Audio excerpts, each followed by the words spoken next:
Hi everyone. In true spirit of everybody else, I haven't really prepared anything, so this is really a bit off the cuff.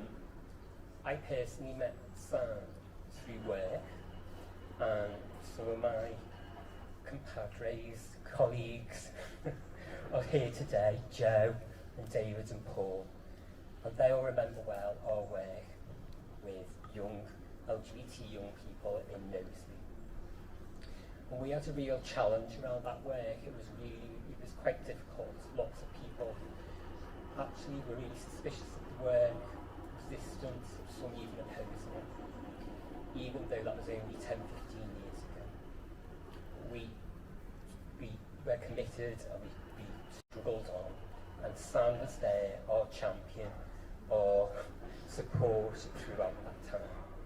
And finally, when she opened our place, we became part of that place. It was our place.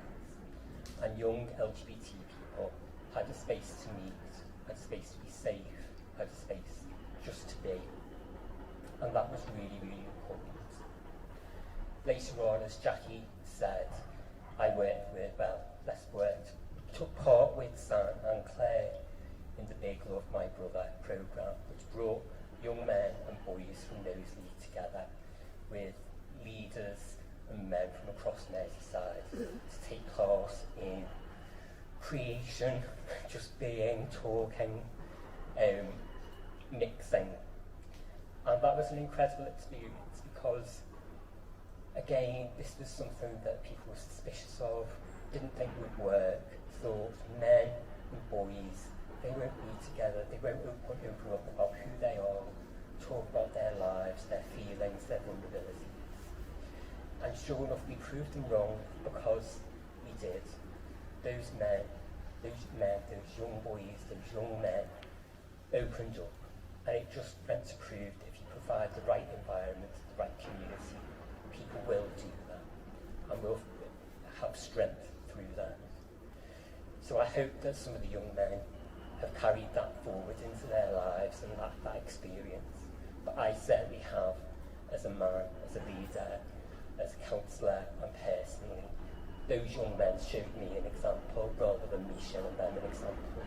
And I'll always remember that, and I'll always be thankful for Claire and Sandra cajoling me, pulling me to take part in that experience.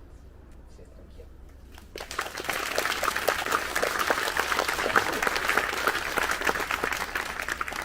Yeah, I'm not sure I've got very much to add to that. I was part of the same project, and having known Claire for a bit, then I kind of knew a bit to expect some of the juicy magic. That there'd be wild, there might be wild things, and there'd be glitter and boas and what have you. What took me by surprise, I think, was the depth of connections that we made with one another. And then when I stopped to think about what Sandra's role is and what she did at the project, it was quite hard to put your finger on, because she kind of moved in the space in between all of the other people. And I said when she passed that she was perhaps the most unobtrusive powerhouse I'd ever met, and I meant it. She had a gentle way and a kind way, and although she was never in your face, she was always there when you needed it. And she knew how, and I don't know how she did it, but she did it, to weave the magic, to make those relationships happen. And she not only reached out to people, but she made us reach out to one another in the way that Martin just described.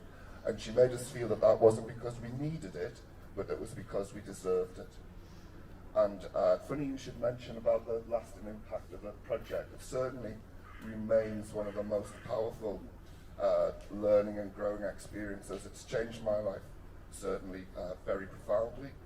And I've got some notes that Jack, who was one of the boys on the project, he's a man now. He's a trainee accountant, poor creature. But I had the honour of, when I was in the bureaucracy at the NHS, he was in the finance department, so it was nice to see that we got to work together in a formal setting.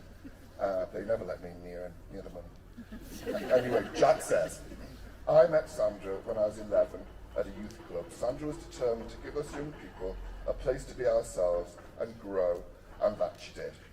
Sandra gave me my first work experience in finance, and now I'm on my way to be a qualified accountant, and for that I'm forever grateful.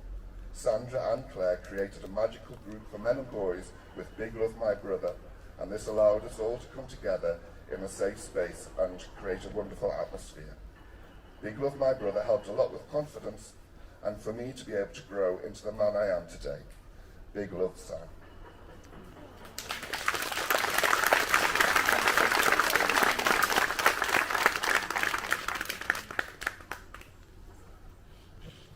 One last thing, just the legacy of Big Love My Brother. The overall message is, boys need bows.